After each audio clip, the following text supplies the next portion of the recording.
on the federal courts. Now, the federal courts are not able to stop every single thing he does. They're not. We're not going to pretend like they are. But at the end of the day, this is an administration that is facing over 750 lawsuits, the largest in history. They're losing all the time, and often in their game of whack-a-mole, they actually back off when you confront.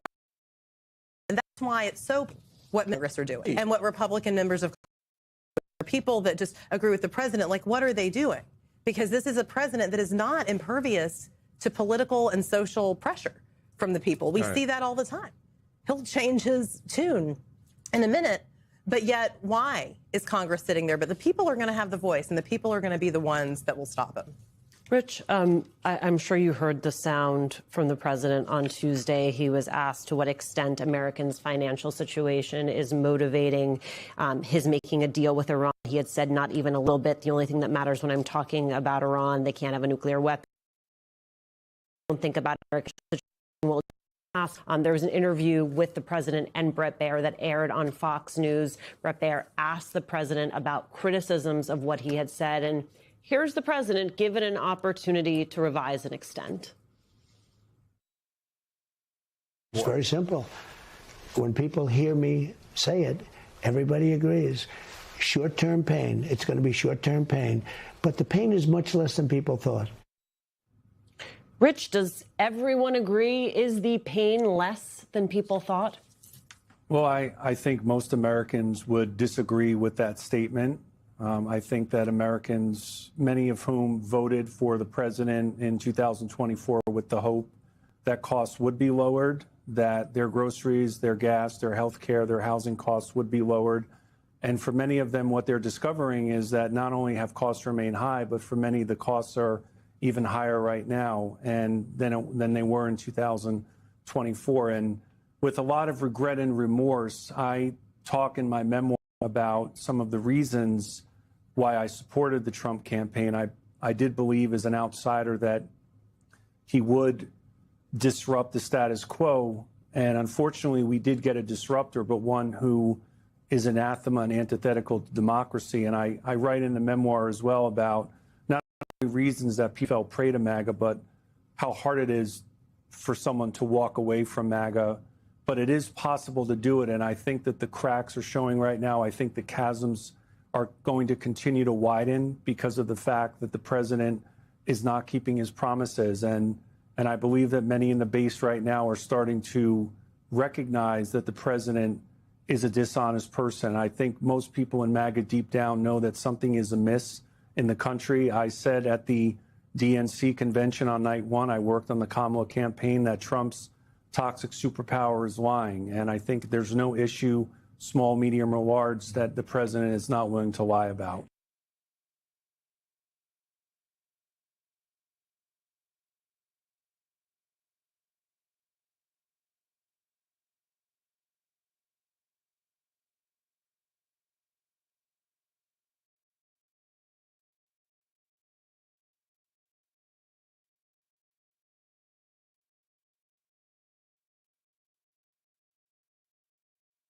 Way back from China today, there were two things very clearly on Trump's mind. The first being that China has a ballroom. He posted online that we should too. There we go. In another post, Trump announced that Washington, D.C.'s West Potomac Park will be the location for a sculpture garden that he has long pushed for. Trump first proposed this art project back in 2020 at the end of his first term and during the height of the Black Lives Matter protests.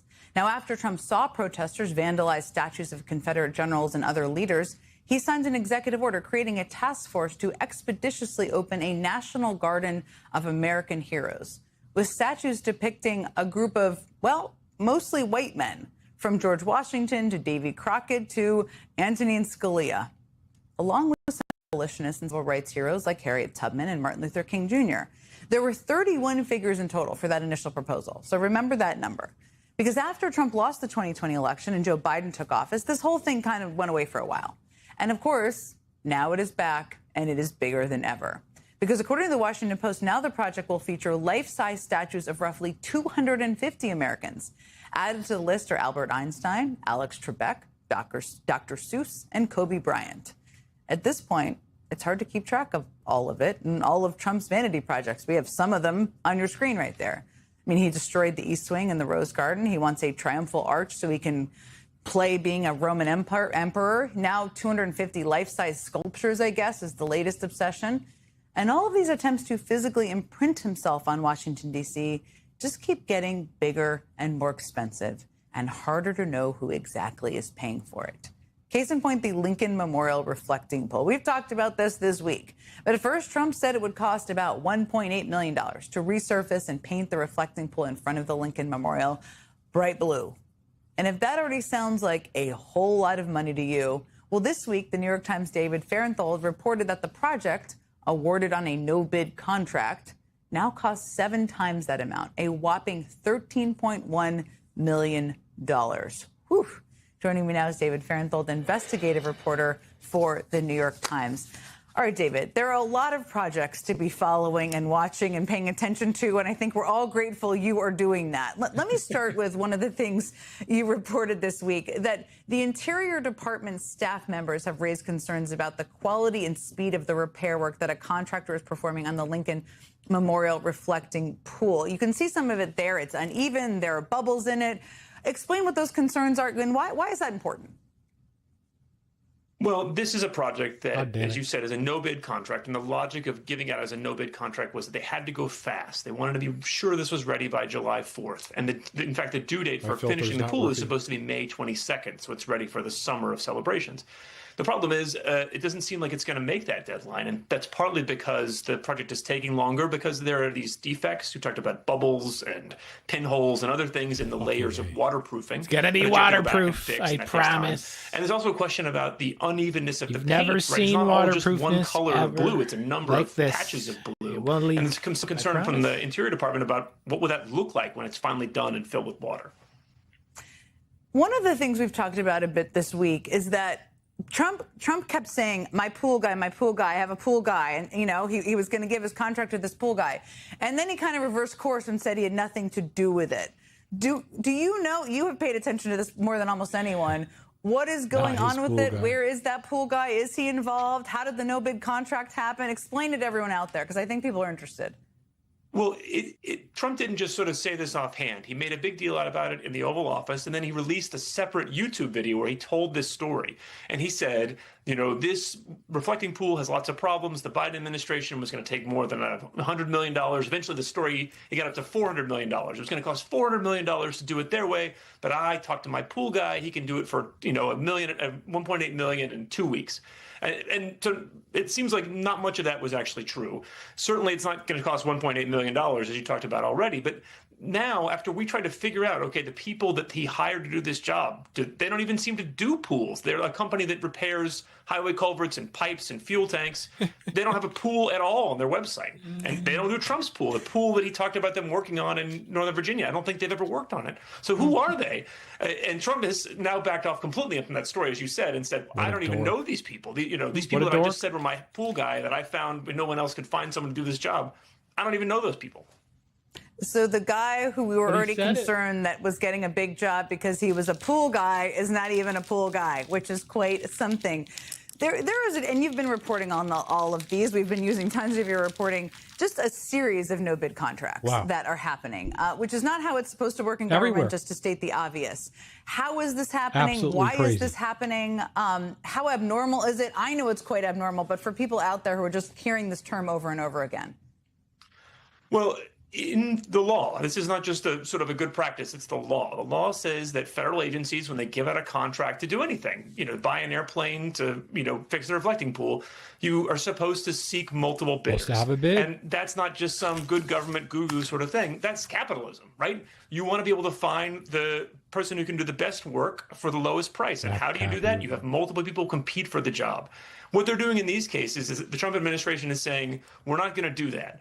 We're going to just give the job directly to one person. And usually it's somebody that has a connection to Trump. And they said in this case, well, there's no time to seek multiple bidders because, we're so close to the 250th. This is a matter of serious urgency. We can't have a bid. The national security. They use the provision in the law that's really meant for wartime or natural disasters, that kind of real urgency. This urgency was just like, hey, we want to do this thing and we're way behind schedule. So the fault here, the danger here is the danger to Trump in that he might have found somebody who can't do the job or can't do the job that well. And if he'd gone to open bidding, he might have found somebody better who had a better idea. Lots of dangers embroiled in here. Thank you for knowing so much about no-bid contracts and for following all of this. And thanks for being here with us tonight. Really appreciate it. Thank you.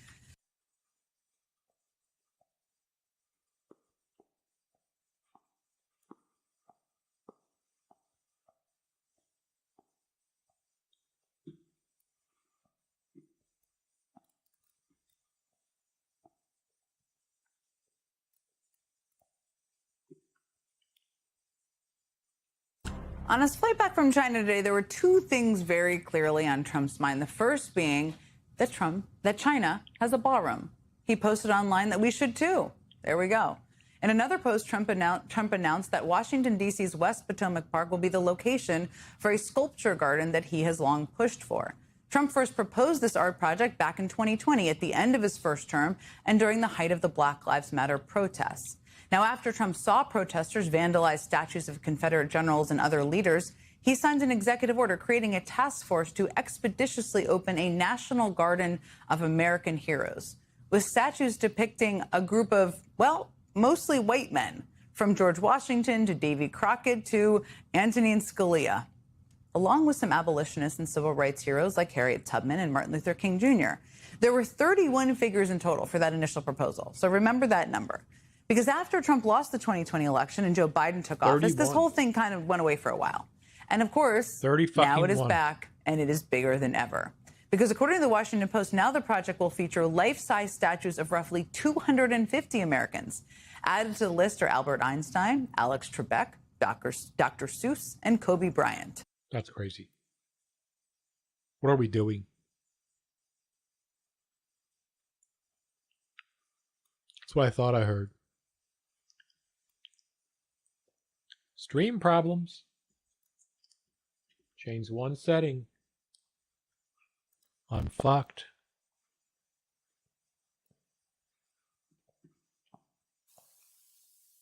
That's right.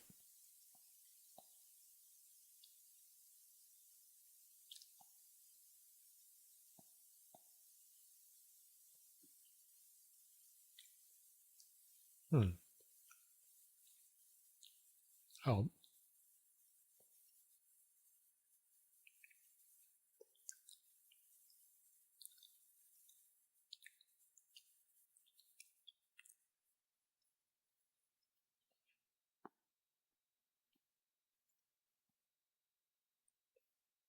Nothing's working tonight. Sorry, chat.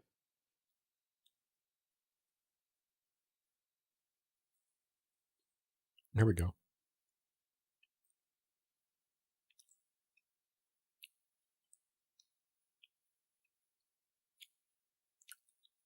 Virginia Fox, she is a representative from North Carolina, a Republican, long time. She's been around 82 years old. Long time. Yeah. And Foxy. Sorry. The upshot of this is that she seems to read the mail that she gets. That's the good news. Yeah, she's responsive. The bad news is she's a little prickly. When it comes to 10-year-olds? Yeah. This is a segment from Fox 8, North Carolina.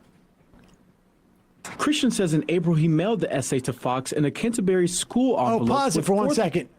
This kid, this 10-year-old, was charged with writing an essay on... It was a persuasive essay assignment, and he chose to write on tax rebates for electric cars, in defense of tax rebates. In defense of tax rebates. I mean, I have to say, if my 10-year-old was like going to write in defense of tax rebates, I'd just be like... No DNA test needed. Yeah. I don't know. It was not, then maybe there's a DNA test needed now. But that's pretty impressive. But she wasn't quite as impressed. Christian says in April he mailed the essay to Fox in a Canterbury school envelope with 4th grade on the return address. A few weeks later, the school received this letter from Representative Fox via email. While the congresswoman thanked the 10-year-old for contacting her, she disagreed with his proposal. Fox cited 6 articles from news organizations such as Fox News and Wall Street Journal. But towards the end of her response, she attacked Christian's teacher. Ask your teacher to explain propaganda to you, but I will never be able to know. My guess is that your teacher will not be able to give you a good educational experience by helping you to be able to think as they are too interested in indoctrinating you. How sad. Christian says in April he mailed the essay. Oh my God. They have to be so demented. Like, I like the, like, you know, oh, Christian, that's a good argument. I would like to make a counter argument instead of just like providing links. Like, I can't be bothered. Fox News. Yeah, I can't be bothered to actually string this together like you did. And criticizing his teacher. But then going after the teacher is insane. Virginia Fox in 2005 was one of only 11 members of Congress to vote against emergency funding for aid package for New Orleans for Hurricane Katrina. She was the only member of the GOP in the South that did so. So yeah, she's nasty. Whoopsie. But it's the Trumpification too of the Republicans. Like, she has to respond to a 10-year-old and attack him like that. Just don't respond. Dumb little shit. Yeah. I think it predates Trump. This is like the conservative aggrievement. Yeah. If you take away their aggrievement, there is nothing left to conservatism. There's nothing. Yeah. They are oppressed in every way, and if you were to take any of that away, if they had the ability to go like, oh, okay, I don't agree with this kid, and I'm going to write, I don't agree with you. I mean, it's a persuasive letter. Your letter was very persuasive. I disagree because I think blah blah blah blah blah blah. Right. And I commend your teacher for a great frickin' like educationally like instead your teacher's evil. You get out of the aggrievement. The aggrievement. I had a guy, I don't know if I've told this story, and I don't actually care if I offend this person. I doubt he listens to the show. But if he does, I'm talking about you. My mother passed away days before the election. The funeral was the next morning. Damn. We did the show at the Bell House. Yes. And I drove up to Worcester. And I spoke about my mother, obviously, at the funeral.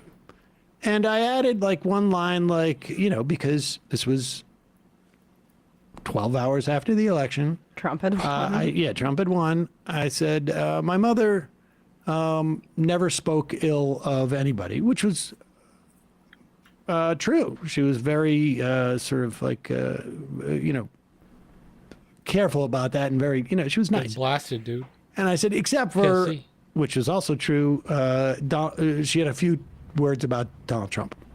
I said that, came off. We're headed to the cemetery. Honoring your mother in an honest way that was true to her personality and your experience with her. Yeah, I mean, I just... Right, which is great. This was my mother speaking. I was not editorializing. I was just saying that my mother did not like Donald Trump. And it was relevant because he just won the election. And I walk off. And a guy, like one of my old babysitters was there who was friends of the family, I guess. And she's married. And this guy is there. He is standing next to my father and I. My parents were divorced. My father was still there. And he looks at me. He's like, sorry, buddy, Mom. Okay, thanks. Since you brought it up, what happened to Kamala Harris last night? She didn't show up for her thing. And I'm like, I'm not sure I'm even following what he's saying. And then he's like, my dad has no clue what the guy is saying. And then he's like, you know, he was supposed to show up for her sports, didn't even show up. And then I realized, like, oh my effing God, I just walked off the the pulpit because my mother's dead. And I said that she didn't like Donald Trump. And that's all you are so aggrieved by that. Yep. That you have to engage with me that Kamala Harris didn't give a concession speech last night. Like, how demented do you have to be in the brain to feel like, even though Donald Trump had won, there's an injustice in the world. There's a guy at the funeral whose mother didn't like Trump. I got to push back against that. Yeah, I know, right? All right. Uncle Sam. I would have come out sooner, but I had to call my opponent and concede, and it took a while to find Ed Galrein in Tel Aviv. 3 pro-Israeli billionaires poured record-breaking amounts of money into this tiny little district. If you don't think that $25 million is enough to sway 5,000 voters, you're just not living in political reality. I'm sure Will Chambers is about to do exactly that. We are so used to lying and obfuscation and weasel words, as we often see from Will Chambers here. Oh, get over yourself, Buckley. I don't think Massey would have won if Israel had not spent $1. When a mosque is attacked in the US, Republican politicians are silent. You can't find Democrats who do the same when there's a synagogue attack or anything equivalent. Thomas Massey's bruising defeat last night was, according to most mainstream commentary, proof that President Trump remains in total control. He may be battered and bruised by the broken promises and the war in Iran, but he's still the kingpin and the kingmaker. Trump's takedown of Massey crystallizes his grip on the GOP, said USA Today. Thomas Massey's defeat tightens Trump's grip, said the New Republic. And so, word for word, did the BBC. The New York Times, mixing things up a bit, said Trump tightens his grasp on the GOP. The question they ought to be asking is, who is gripping or grasping President Trump? Pro-Israel donors and lobbyists spent at least $15 million on the campaign against Thomas Massey. It's the most expensive primary in US history. Millions of dollars came from AIPAC, the American-Israel Public Affairs Committee. You might therefore assume that Massey was a raving anti-Semite who used his platform to trash Israel at every opportunity. But he didn't. In fact, until recently, he barely spoke about Israel at all. And that, apparently, was his main offense.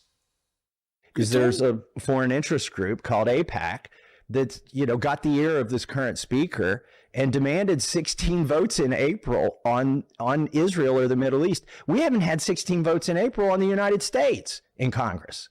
Ostensibly, it's a group of Americans who lobby on behalf of Israel. They're for anything Israel.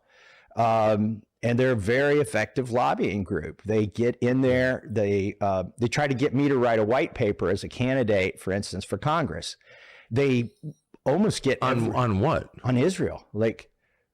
And I wouldn't do it. And they said, why? And I'm like, I don't do homework for lobbyists, right? I'm like, I didn't like writing term papers at college. I'm not writing one for you.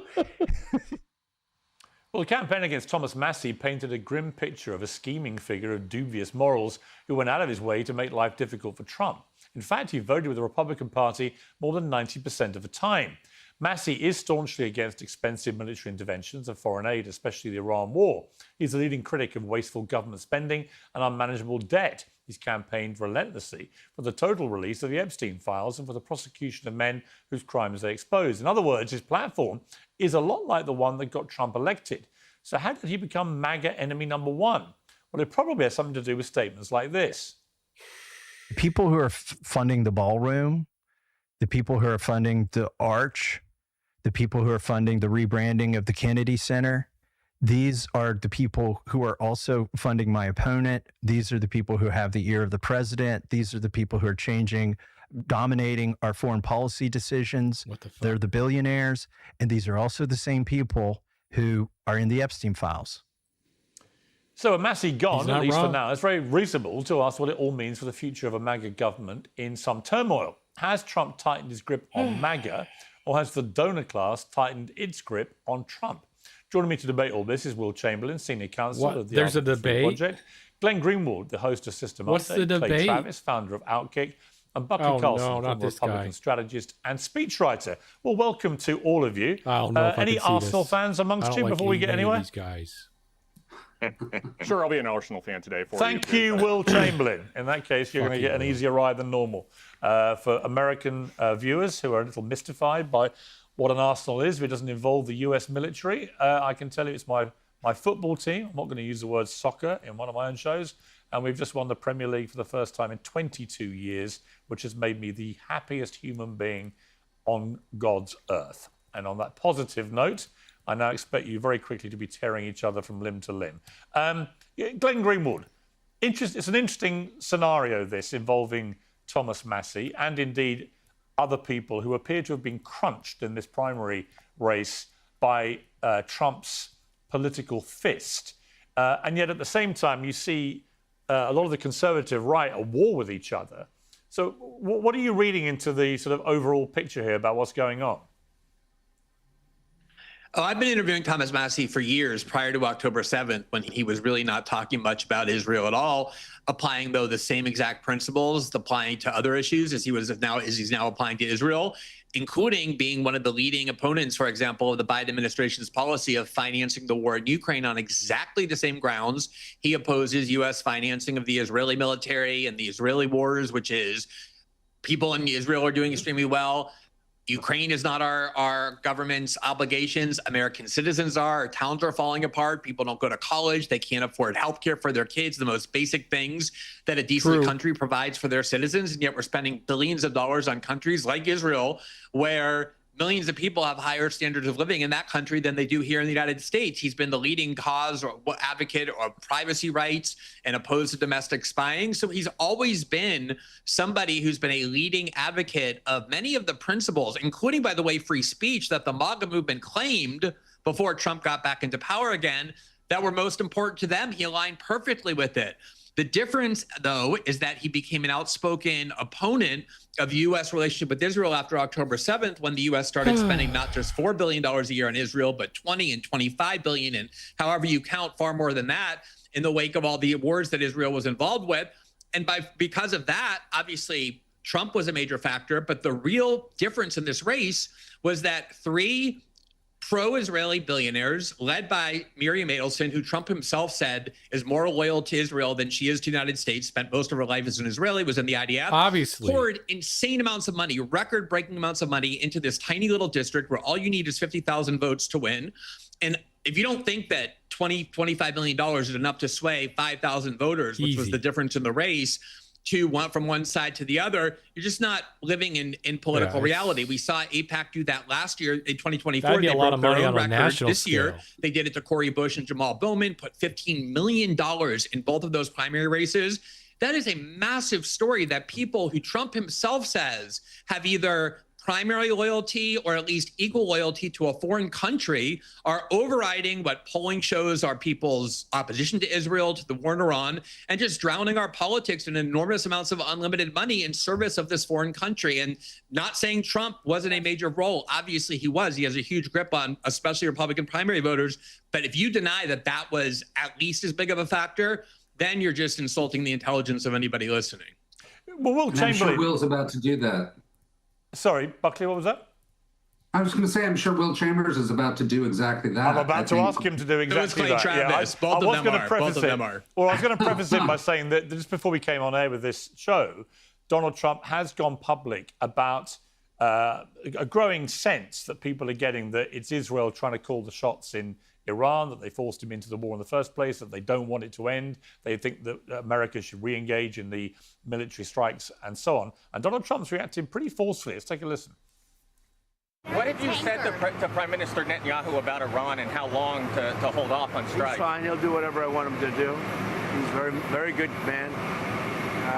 He'll do whatever I want him to do, and he's a great guy. To me, he's a great guy. Don't forget, he was a wartime prime minister. And he's not treated right in Israel, in my opinion. I'm right now at 99% in Israel. I could run for prime minister. So maybe after I do this, I'll go to Israel, run for prime minister. I had a poll this morning. I'm 99%.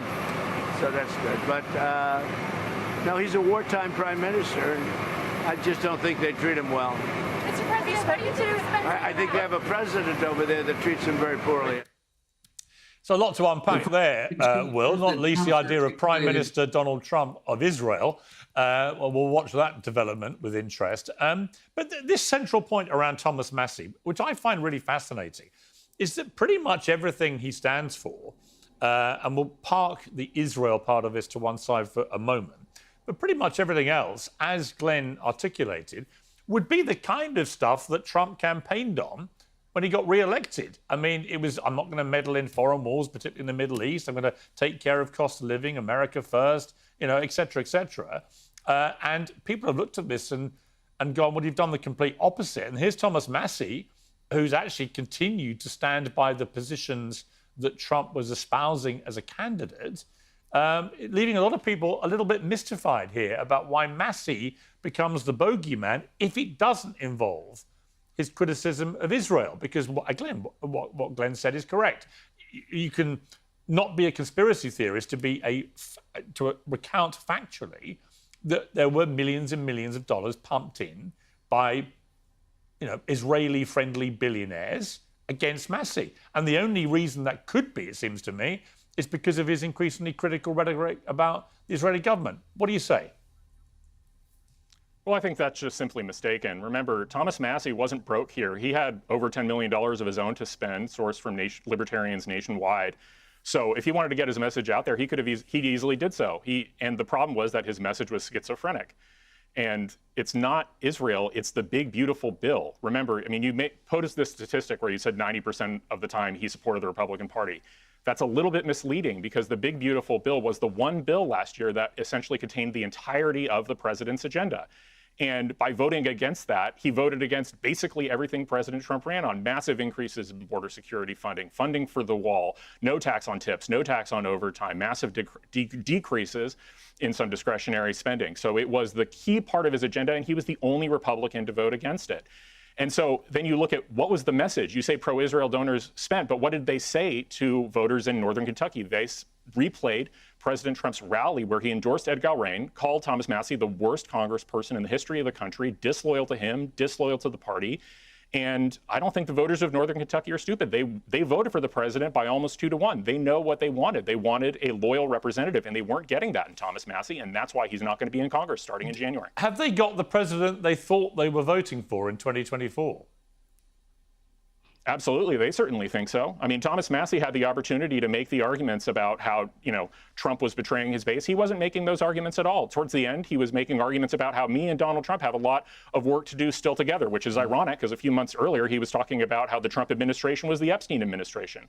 That's the schizophrenia I'm talking about. He couldn't decide whether he needed to be pro-Trump to appeal to the voters in that district who liked Donald Trump, or against him because of these supposed betrayals. In reality, it was Thomas Massie hallucinating the president's platform into what he wanted to be rather than looking at what it actually was. Okay, Buckley Carlson. Bears, can I just quickly ask Will just a very quick question? Sure. Did the record-breaking amount of millions of dollars poured into this district in Kentucky by Miriam Adelson and 2 other Israel-centric billionaires, was that a significant factor in your view in Thomas Massie's defeat after 12 years in Congress? Of course it was a significant factor, but that money probably would have been there regardless because President Trump had made Thomas Massie his target number 1. So he would have found donors to spend that money in any event. It's just that the pro-Israel donors were particularly happy to spend that money in this case, obviously because they don't like Thomas Massie very much. Okay, let me bring in Buckley on this. What do you make of what do you make of it, Buckley? In particular, do you think this is because of Israel, or do you think it's actually because he took on Trump, as Will just said, over the big beautiful bill, and that was pretty much all of Trump's agenda, and therefore, if you're going to do that, Trump would see that as a massively antagonistic, negative attack on what he wants to do, and so he decided to take him down. I think Glenn made the case pretty convincingly with the data that he just presented here. I would just say I have a little bit different perspective in that we are so used to lying and obfuscation and weasel words, as we often see from Will Chambers here. But Donald Trump has clearly articulated exactly the way forward for the new MAGA coalition. He's straightforward and clear as he was in that tape that he didn't show the whole clip, I don't believe, but he's talking now. He's acknowledged his donors are rich Israeli billionaires. He's acknowledged his base is actually in Israel. He's acknowledged he's pro-endless wars. He's acknowledged he's pro-surveillance. He's against the Constitution. He's perfectly happy for Americans to be miserable economically. He's perfectly happy to listen to purveyors of global misery like Miriam Adelson, which is totally consistent with the people in Thomas Massey's district who suffer from joblessness and drug addiction and depression. Now we get more of that. It's kind of nice that Donald Trump made it very clear that there's going to be more disdain, more contempt, more drug addiction, more surveillance, more protection of pedophiles. It's kind of nice to know your enemy. And I think if you talk to people in the base, in the grassroots of the Republican Party, you'll notice that a lot of people are actually leaving. It's exactly this kind of talk, which is why Ed Galbraith is now going to be the representative from Kentucky. Exactly this kind of talk. Republican primary voters heard this message, and they keep talking over me, but Donald Trump talked over his supporters. The people who put him in office, the people who put him in office voted for a very clear agenda, absolutely articulated over an entire decade. The people who voted for Thomas Massey in 24 are the same people who voted for Trump in 24. And they wanted less government surveillance. They wanted actually justice for pedophiles. They didn't want foreign wars. They didn't want more economic. If you were right, Massey would have won, but he lost. They don't want foreign interference in their country or in their district. And it's an absolute shame, but it is refreshing that Donald Trump has articulated that clearly, as he did last week when he said he does not care about Americans. He doesn't think about Americans before he makes decisions that impact their economic lives. So the other great thing is the only straightforward thing that Ed Galbraith, deep state boob Ed Galbraith, who was too afraid to actually debate Massey, too afraid to articulate any of his positions beyond actually having a draft. So people in Kentucky now who can't find jobs, young people who can't find jobs, it's great. They can just go into the military and fight Israel's wars for Miriam Adelson, Paul Singer, and all the rest. Okay, I want to bring in Clay. Clay, welcome back to Uncensored. First of all, I want to play... Let's go Arsenal. Good man. I want to play a clip from Massey's concession speech and see what you think of this. I would have come out sooner, but I had to call my opponent and concede, and it took a while to find Ed Galbraith in Tel Aviv.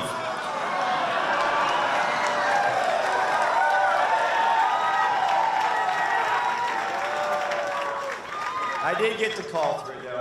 I have called and conceded the race. We've been honorable the whole time, and we're going to stay that way. So making a joke there, clearly, that his opponent is completely in the thrall and control of Israel. Ben Shapiro thinks this is all complete nonsense, unsurprisingly. Let's take a look at what he said. And the reality is that people who are pro-Israel do not like Thomas Massey because Thomas Massey has engaged in every conspiracy theory it is possible to engage in and has made common cause with the most anti-Israel people. That's true. But the reason that Thomas Massey is actually in trouble is because the Trump administration has decided to oppose him on the basis of completely other issues. And so the usual game that is now played right now on the right, in the very podcastistan right, the game that is played is there will be a critique that has nothing to do with Israel. And the first thing you do is you claim that it's about Israel in an attempt to gin up the crazier part of the Republican base. Now, I would say, Clay, that the trouble with Ben Shapiro's position on this, and it may be why his own empire is crumbling like Rome in its last few days, is because he never accepts there is anything that could possibly be nefarious concerning anything to do with the Israeli government. And so I take what he says with a pinch of salt. And it is an undeniable fact that AIPAC and other pro-Israeli lobby groups put in over $9 million in a deliberate bid to unseat Massey. Now, I accept that two things can be true at once. That may be because they wanted to, and it may be totally unconnected with the fact that Trump wanted to get back at Massey for not backing his big, beautiful bill. But I don't think you have to be a massive conspiracy theorist to think there might be a link here. What are your thoughts? I'll get into that, Piers. Let me start with this. The people of Kentucky's 4th Congressional District have agency. They can make choices.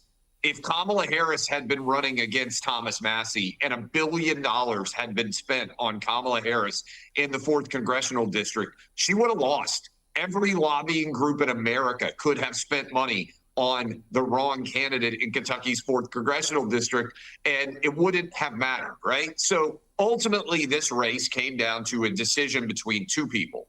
And the people of Kentucky's 4th congressional district, and by the way, all my family is from Kentucky before they moved down to Nashville to work in the DuPont factory here.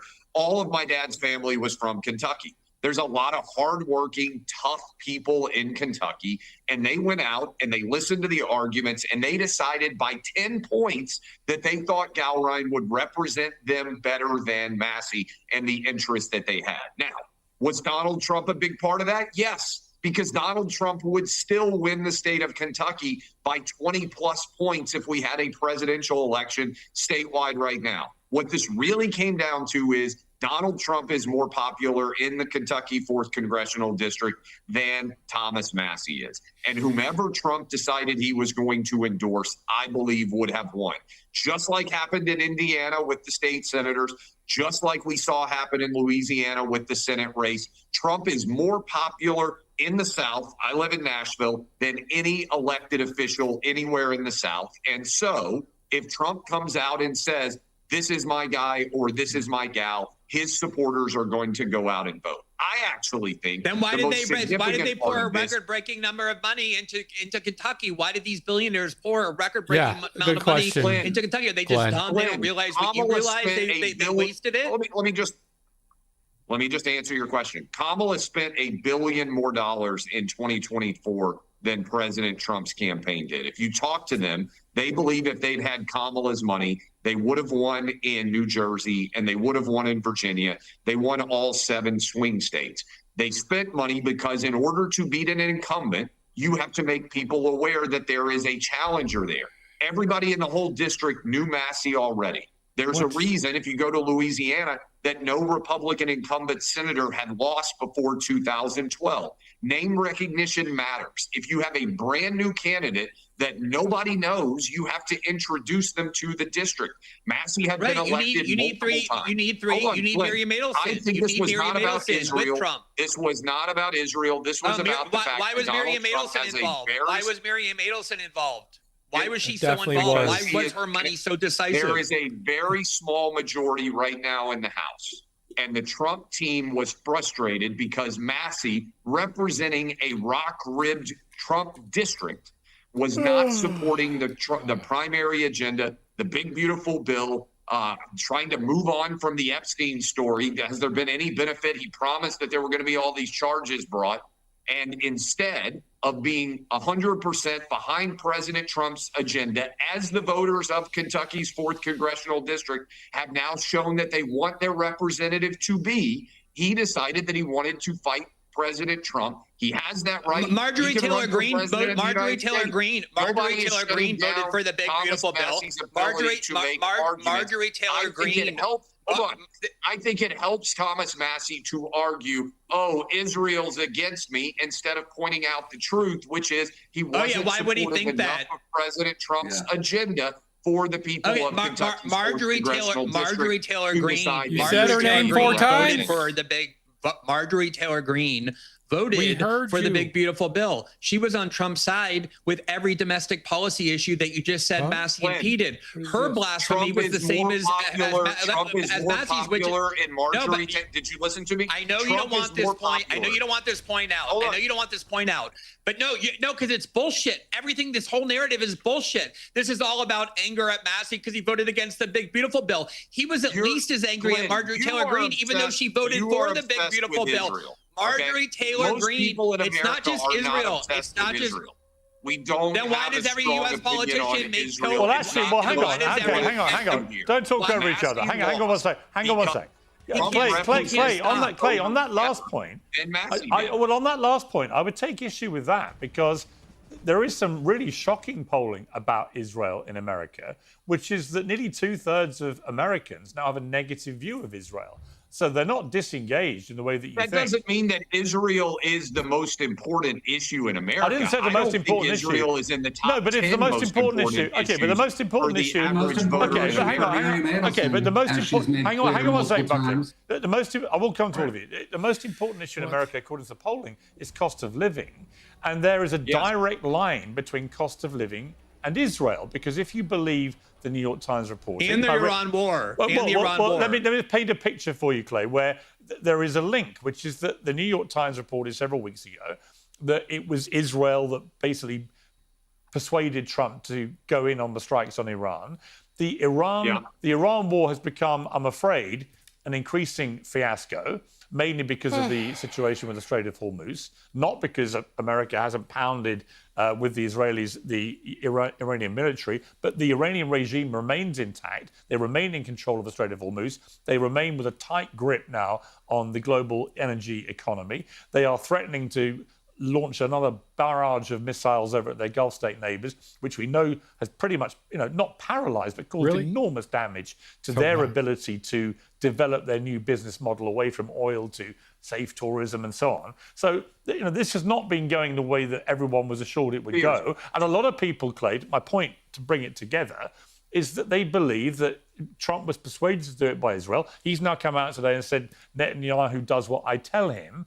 A lot of people think it was the other way around with that decision, and that decision has had a massively negative impact on the cost of living to Americans, which is actually the number one issue they care about. And the interesting little twist, which I want you to explain to me, and then I'll get Glenn to respond to it, is notwithstanding that, Trump appears to still be wielding a lot of political power in the party. And my question would be, could he wield that power on his own, given his own very poor approval ratings right now, without the money from these billionaire Israeli donors? I think it's an interesting question. I don't think that Massey would have won if Israel had not spent $1, right? If Miriam Adelson, if AIPAC had not spent $1. Oh, my God. Massey lost because President Trump is more popular in his district than Massey is. And as soon as President Trump said, Galbraith is my guy, most of that money was spent to introduce Galbraith. Now, to answer your question more direct, that's my opinion. I think the data will reflect it. Nobody knew him. They had to introduce him. That's why they had to spend so much money. He's running against an incumbent that everybody in the whole district knew on the Republican side. Now, on your point, you may remember this, Piers. I'm going to be vindicated on this. Do you remember when I was on your show in the middle of the tariff wars and everybody, the stock market was down at 5,000, and I came on and I told you, Piers, I will wear a clown nose on your show. You did. If within a year the stock market is not massively higher than it is on this day. It's now up 50% since then. I will make a promise to you, Piers. If the gas prices right now, $4.50 per gallon on average, all 50 states, that's an average. If they are not 75 cents lower by the time of election day, much lower than they are today, I will come on the day after the midterm elections with a bright red nose for you. I believe President Trump. I think you're going to be wearing a big bright red nose. I believe President Trump knows and understands how to resolve this situation in Iran. He doesn't. I think that he is going to do so before the midterm election dates. Shave your head. By Labor Day, the price of oil and gas will be down substantially in America, and I think America will be safer than it was before. All right, Glenn, I'm not buying that narrative for the simple reason I don't think Trump has control of this war. I think the Iranians have been militarily hammered, but in terms of their asymmetric strategy involving the Strait of Hormuz and the Gulf neighbors, I think they still maintain quite a large degree of control over what happens here. I think Trump's desperate to get out of this war, but trying to work out how he can do it where it doesn't look like actually some kind of surrender or defeat. And it all comes down to this claim he now says the whole war's been about stopping him having a nuclear weapon. Okay, but the enriched uranium remains buried away. There's no sign of the Iranians wanting to hand that over. I don't know why they would, because they'd lose all their leverage. The Strait of Hormuz remains in Iranian control. And so, again, I'm not disputing the military overwhelming superiority of the Americans and Israelis, But I don't see how you can claim at the moment that this war is not just dragging on exactly in the way that Donald Trump said he would always try and avoid. It's just becoming slowly a bit of a forever situation because the Iranians are like, well, we can keep controlling the Strait of Hormuz and keep our enriched uranium buried away until the cows come home. And Trump doesn't want to get engaged again in military strikes, but Netanyahu does. Again, comes back to the Israeli element here of competing agendas. What do you think? First of all, just quickly on the whole narrative that's been pushed here, Marjorie Taylor Greene, like I said, has become public enemy number one for Trump. He drove her out of Congress, called her a traitor repeatedly. She voted for the big, beautiful bill. She voted for all of Trump's domestic issues. Her blasphemy was that she began objecting to Trump's wars in the Middle East, bombing of Yemen, arming the Israelis, bombing Iran, getting involved in a new war with Iran. So the idea that it was just because Massey voted against a bill that Marjorie Taylor Greene voted for when she got treated at least as badly, if not worse than Massey, is just laughable. Again, it's the kind of thing that's just designed to insult the audience intelligence that it wasn't about Israel. But on the Iran war, I think, everybody knew that the U.S. was going to have military superiority. We had complete military superiority within weeks in the war in Iraq. Obviously, we had total military superiority over the skies of Afghanistan. They didn't have a Navy. They didn't have an Air Force. And yet we got dragged into these endless conflicts because asymmetrical fighting when you're defending your own country is an extremely powerful way of fighting off larger powers. He was there, and the Iranians are obviously enraged that they were attacked by the United States and Israel. They have their own domestic population to deal with. They can't look like they've capitulated either because that will then crumble or erode the entire justification for that regime, which is to protect the Iranian people, keep it a proud Persian nation. If Trump has been lying about this war from the start, saying from basically the beginning, the Iranians are on their knees, they're begging for any kind of surrender, they want to give us everything in exchange for nothing. He announced 6 weeks ago they agreed to give over the quote-unquote nuclear dust. They agreed to stop funding Hezbollah and Hamas. They agreed to essentially everything that he wanted in exchange for nothing. And of course, that was all false because the Iranians know they have immense leverage. Trump's only choices are to restart the war, which will not only make Will have to come on and wear a gigantic red nose. Well, Will might be. It's actually Clay. It was Clay that would have to do that. But I'm quite happy to put the same challenge to Will. They both should wear one. We get them both on the red noses. Yeah, they both should absolutely wear one the next time they come on. Give it all this. But people made a lot of money if they listened to me and kept their stocks. Stocks are at record highs. Unemployment is at a low rate. To be fair to Clay, you were right about that. The stock market, rich people always do well in the United States. You can work. Trump can restart the war. And he can get involved into a Middle East conflict like the one he repeatedly promised he wouldn't do, or he can just stop the war and be humiliated because none of the goals that he set out he was going to achieve will actually be achieved because the Iranians won't cooperate, because why would they? Or it could just be this third option where everything stays frozen, in which case there's no oil transiting through the Strait of Hormuz. Gas prices continue to go up. All these massive secondary effects on the world economy continue to cause massive suffering, not only around the world, but especially in the United States against the people that Trump promised, whose life he was going to improve. If he had a way out of the war, the war would be over already. The reason the war is not over is because Trump has no way out. We should just let terrorists continue to engage in terrorism in the Strait of Hormuz. It's such a manipulative way. Iran has control of the Strait of. Hold on. Iran has control of the Strait of Hormuz, which, by the way, they don't have at all because we put a blockade. But the only reason they have any aspect of strategic capability is because they're threatening to blow up people who are innocently traversing the Strait of Hormuz. That is basically, they are terrorists threatening to take hostage the entire global economy. Which is what the U.S. is doing to Cuba. Which is what the U.S. is doing to Cuba. It's what the U.S. is doing to Cuba.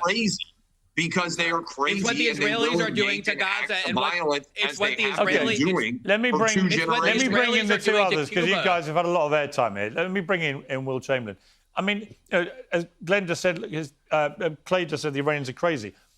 I wouldn't say that Donald Trump's social media posts of the last 3 months have been exactly the most non-crazy stuff I've read in recent years. I mean, you could say it's even crazier than the Iranians. 1 minute he's going to annihilate the entire country, 90 million people, and he's going to do it in the next few hours. Next minute he wants a deal. Then he's going to annihilate them again. Then he wants a deal. Then he's going to do this. Then he's going to do that, U-turn after U-turn, change the plan.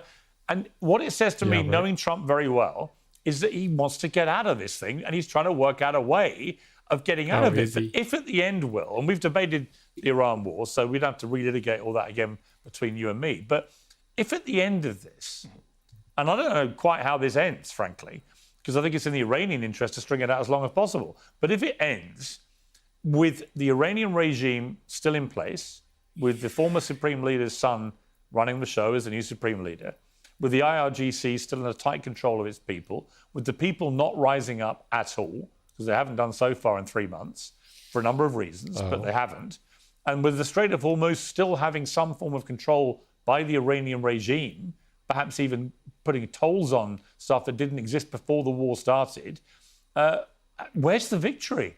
And if they keep their enriched uranium, where is the victory? You're right that wouldn't be a victory in your hypothetical, which is why President Trump won't let it come to pass. I think that's the simplest way to understand that. President Trump is no fool. He understands that a world where Iran retains its enriched uranium and control over the Strait of Hormuz would be a world where the United States, if it withdraws, would have lost the war strategically. So he's not going to do that. Very simple. So there's basically the options available to him that he's actually going to take are, as Glenn put it, options, I think, number 1 and 3, which are escalate, which I think is the most likely outcome here. I think President Trump is likely going to escalate within the next week or two, or kind of maintain the blockade and try and suffocate the Iranian economy.